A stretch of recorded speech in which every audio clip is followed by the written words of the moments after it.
Hi friends, வாங்க வீடியோக்குள்ளே போகலாம். இன்றைக்கி நம்ம என்ன பார்க்க போகிறோன்னா, சிறுகீரை பொரியல் பார்க்க போகிறோம். எனக்கு கொஞ்சம் த்ரோட் பெயினாக இருக்குது, வாய்ஸ் கொஞ்சம் இதுவாக இருக்கும், அட்ஜஸ்ட் பண்ணிக்கோங்க ஃப்ரெண்ட்ஸ். சிறுகீரை பொரியலுங்க. ஒரு கட்டு சிறுகீரை எடுத்துக்கோங்க. அதை வந்து நல்லா பொடி பொடியாக அரிஞ்சிட்டு ஒரு 4-5 தண்ணி போட்டு கழுவிடுங்க. ஏன்னா மண் இருக்கும் கீரையில். அப்புறம் அடுப்பில் ஒரு கடாயை வச்சுடுங்க. இந்த கீரை பொரியல் வந்து கீரை பொரியல் பண்ணால் பசங்களுக்கு பிடிக்காது சொல்லுவாங்கள்ல, இந்த மாதிரி செஞ்சு கொடுங்க, பசங்களும் விரும்பி சாப்பிடுவாங்க. ஒரு 4 டீஸ்பூன் எண்ணெய் ஊற்றிக்கோங்க. எண்ணெய் நல்லா காஞ்சோன்னு 1 டீஸ்பூன் கடுகு போட்டுக்கோங்க. கடுகு நல்லா பொரியணுங்க. கடுகு நல்லா பொரியட்டும். இந்த கீரை பொரியலும் உங்கள் வீட்லேயும் ஒரு வாட்டி செஞ்சு பாருங்கள், டேஸ்ட்டு சூப்பராக இருக்கும். இது கூட வந்து 1 டீஸ்பூன் உளுத்தம்பருப்பு, கடலப்பருப்பு 1 டீஸ்பூன் போட்டுக்கோங்க. உளுத்தம்பருப்பும் 1 டீஸ்பூன் போட்டுக்கோங்க. டேஸ்ட்டாக இருக்கும். அந்த கீரை பொரியல் சாப்பிடும் போது அந்த உளுத்தம்பருப்பும் கடலைப்பருப்பும் கடிக்கும் போது நல்லாயிருக்கும். அதுக்காக தான் 1 டீஸ்பூன் போட்டுக்கோங்க. அது நல்லா பொரியணுங்க. பாருங்கள், நல்லா பொரிஞ்சிடுச்சு. இந்த இதில் வந்து பூண்டை வந்து தோலோடு நல்லா இடித்து ஒரு பெரிய பல்லு பூண்டு எடுத்து நல்லா இடித்து போட்டுக்கோங்க. உங்களுக்கு தோலோடு வேணான்னா நீங்கள் தோலை உரிச்சிட்டு நல்லா இடித்து போட்டுக்கோங்க. இதில் ஒரு 5-6 காஞ்ச மிளகா போட்டுக்கோங்க. அவங்கவுங்க காரத்துக்கு ஏற்ற மாதிரி போட்டுக்கோங்க. போட்டு நல்லா வதக்கணுங்க. அந்த பூண்டு வந்து ஒரு ப்ரௌன் கலரில் மாறணும். அப்போ தான் வந்து அந்த பூண்டோட பச்சை வாசனைலாம் போகும். வெங்காயம் வந்து ஒரு 2 பெரிய வெங்காயம் எடுத்திருக்கேன்.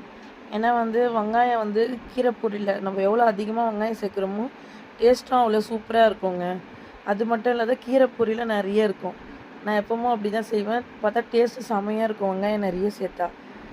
அதுக்காக நீங்களும் வந்து அது மாதிரி ட்ரை பண்ணி பாருங்கள். ஒரு 2 பெரிய வெங்காயம் எடுத்து இந்த மாதிரி கட் பண்ணி போட்டுக்கோங்க, கொஞ்சம் ஸ்மால் சைஸில். அது நல்லா வதங்கணுங்க. வெங்காயம் ஒரு ப்ரௌன் கலரில் வதங்கணும். இந்த கீரை பொரியலில் சாதத்தை கலரி கூட சாப்பிட்லாம், அவ்வளோ சூப்பராக இருக்குங்க கீரை பொரியல். பசங்களுக்கெல்லாம் இந்த கீரை பொரியலே பிடிக்காது. கீரையை பார்த்தா பயந்து ஓடுவாங்க. ஐயோ கீரையா, அது மாடு தான் சாப்பிடும், ஆடு தான் சாப்பிடும் சொல்லுவாங்க. ஆனால் நீங்கள் ஒரு வாட்டி இந்த மாதிரி கீரை பொரியல் செஞ்சு போடுங்க. நடுவில் உப்பு போட்டேங்க, மறந்துட்டேன் பேசின்னு இருக்கிறதுல. கொஞ்சம் உப்பு போட்டுக்கோங்க. உங்களுக்கு எவ்வளோ உப்பு தேவையோ அவ்வளோ போட்டுக்கோங்க. நான் 1 டீஸ்பூன் போட்டுக்கிட்டேன். அப்புறம் நம்ம வந்து நல்லா பொடி பொடியாக கட் பண்ண, இது சிறுகீரைங்க. உங்களுக்கு எந்த கீரை விருப்பமோ நீங்கள் அந்த கீரையில் கூட செய்யலாங்க. நல்லா பொடி பொடியாக கட் பண்ண கீரையை வந்து இதில் போட்டுக்கோங்க. போட்டு இதில் தண்ணியெலாம் ஊற்றக்கூடாதுங்க. ஏன்னா வந்து கீரையிலேயே தண்ணி இருக்கும்னு சொல்லுவாங்க. அந்த கீரை தண்ணியே நல்லா வெந்துடும். இது நல்லா கலரி இருக்கோங்க. இதுக்கு வந்து நம்ம தேங்காய் தான் போடணும். அதுக்காக வந்து ஒரு 2 பத்தை இல்லைன்னா 3 பத்தை தேங்காய். அதே மாதிரி தான் தேங்காய் நம்ம எவ்வளோ போடுறோமோ அவ்வளோவும் இந்த கீரை பொரியலுக்கு டேஸ்ட்டு தரும். நான் ஒரு 3 தேங்காய் பத்தைங்க. அதை வந்து நான் திருவி போட மாட்டேன். ஏன்னா திருவி போட்டால் கொஞ்சம் பெருசாக இருக்குது சொல்லிவிட்டு மிக்சியில் போட்டு ஒரு ஓட்டு மாதிரி அரைச்சிடுவேன். மிக்சியில் அரைச்சி போட்டால் தேங்காய் இருக்கிற மாதிரியே தெரியாது, ஆனால் தேங்காய் போட்டால் டேஸ்ட் இருக்கும். அதுக்காக 3 தேங்காய் பத்தையை வந்து நல்லா ரொம்ப இல்லை பொடி பொடியாக இல்லை, ஏன்னா மிக்சியில் தானே போடுறோம், கொஞ்சம் இதுவாக இருக்கிற மாதிரி போட்டு அரைச்சி வச்சுக்கோங்க. இப்போ பாருங்கள், கீரை வெந்துடுச்சு பாருங்கள். நம்ம மூடி வைக்கக்கூடாதுங்க. மூடி வச்சா ரொம்ப தண்ணி விட்டுரும் கீரை. நம்ம கீரையை எப்பவும் வந்து மூடாமல் தான் வேக வைக்கணும். மூடாமல் வேக வச்சுடுங்க. இப்போ நம்ம அரைச்சி வைக்கல, துருவி வச்ச தேங்காய் மிக்சியில் அதை போட்டு ஒரு 2-3 கலருங்க. கொஞ்ச நேரம் அடுப்புலையே இருக்கணுங்க. ஏன்னா கீரை அந்த தேங்காயோட கொஞ்சம் ஸ்மெல்லு போகணும்ல, அதுக்காக.